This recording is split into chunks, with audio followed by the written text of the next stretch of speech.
नमस्कार, मैं हूं सुब्रत भट्टाचार्य और आप देख रहे हैं युग करवट न्यूज़। आज बात करेंगे कोरोना और साथ ही व्यापारियों को हो रही परेशानियों को लेकर। हमारे साथ है पश्चिम उत्तर प्रदेश उद्योग व्यापार मंडल के महानगर अध्यक्ष उदित मोहन गर्ग और हमेशा की तरह प्रधान संपादक सलामत मियाँ जी। सर, आज 51 लाख मरीजों की संख्या पहुंच गए और भारत में 1,10,000।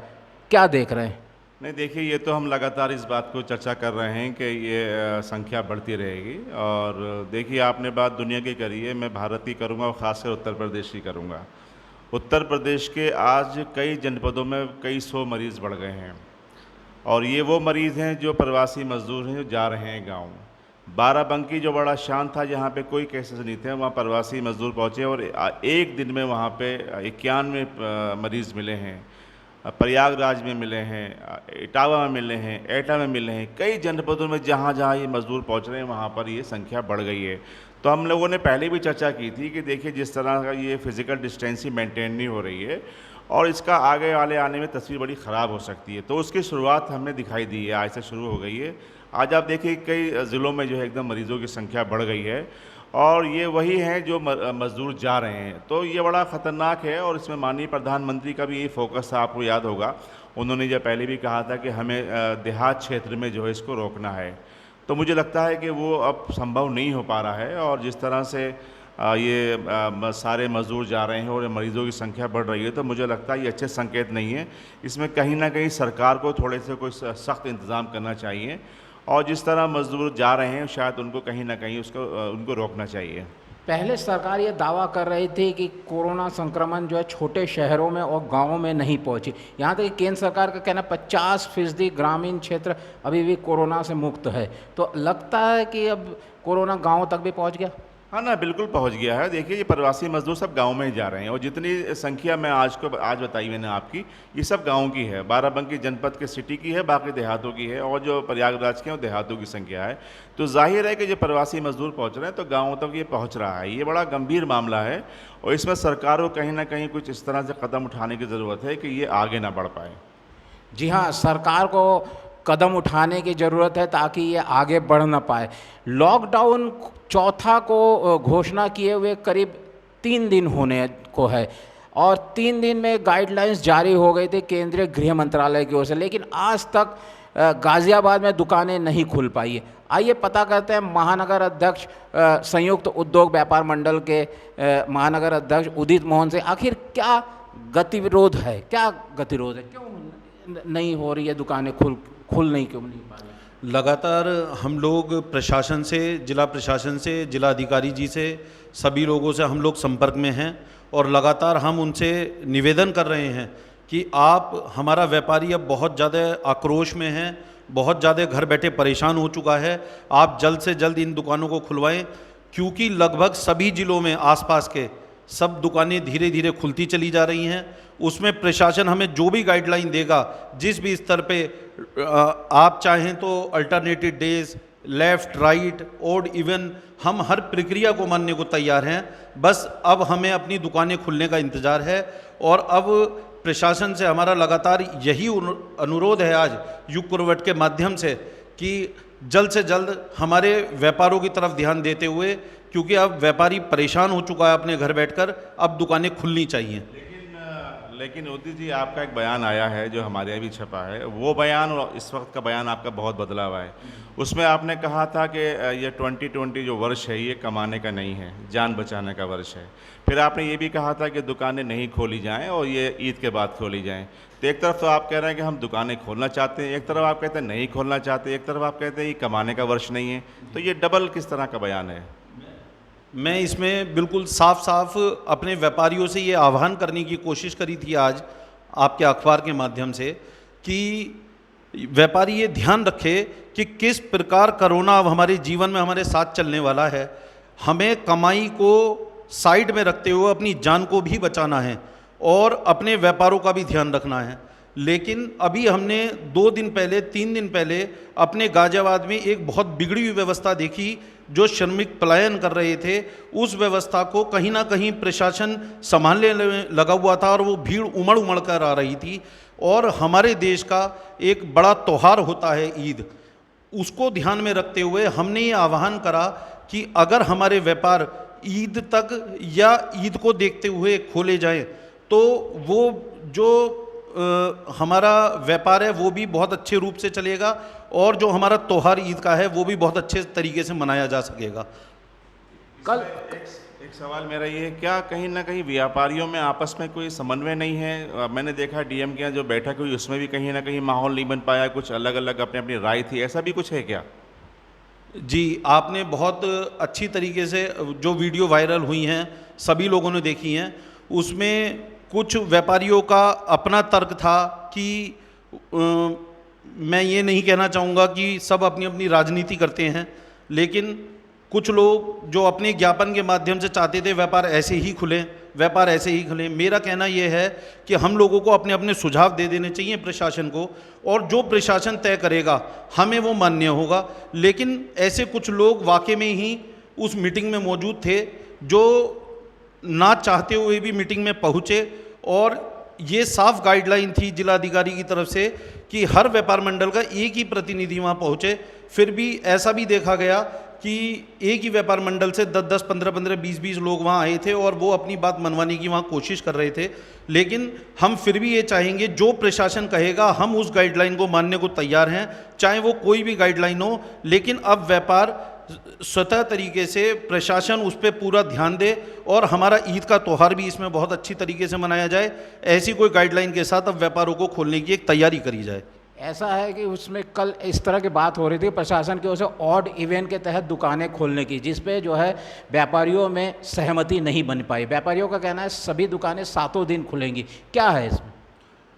एक्चुअली वहाँ पर 1 से 2 व्यापार मंडल का ये भी कहना था कि अगर 7 दिन 6 दिन व्यापार खुलेगा तो भीड़ इकट्ठी नहीं होगी, और ऑड इवन से व्यापार खुलेगा तो जिस दिन व्यापार खुलेगा उस दिन भीड़ उमड़ेगी, जिस दिन बंद होगा उस दिन तो बंद होगा ही।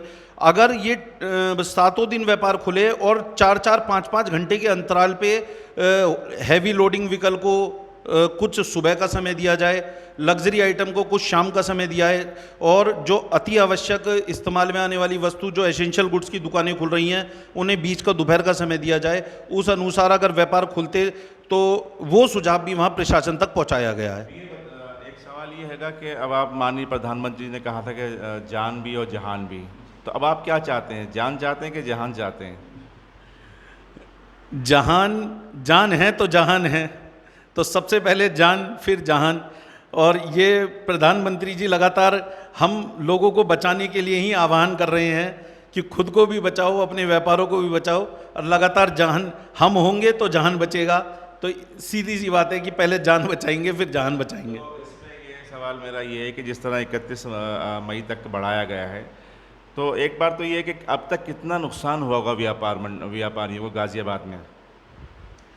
गाज़ियाबाद के व्यापारी एक ऐसी रीढ़ की हड्डी है पूरे उत्तर प्रदेश की कि कितना भी कैलकुलेशन अगर बिठा लिया जाए तो मैं ये मानता हूँ किसी भी राज्य के राजस्व से सबसे अधिक व्यापारी जो गाज़ियाबाद का है सबसे ज़्यादा नुकसान का मार वो झेल रहा है आज के समय में। क्योंकि ये बात किसी से छिपी नहीं है कि एनसीआर क्षेत्र में एक गाज़ियाबाद ही ऐसा क्षेत्र है जो सबसे ज़्यादा राजस्व अपनी उत्तर प्रदेश सरकार को अपने सबसे न्यारे प्यारे बेटे के रूप में इकट्ठा करके देता था, देता है, देता रहेगा।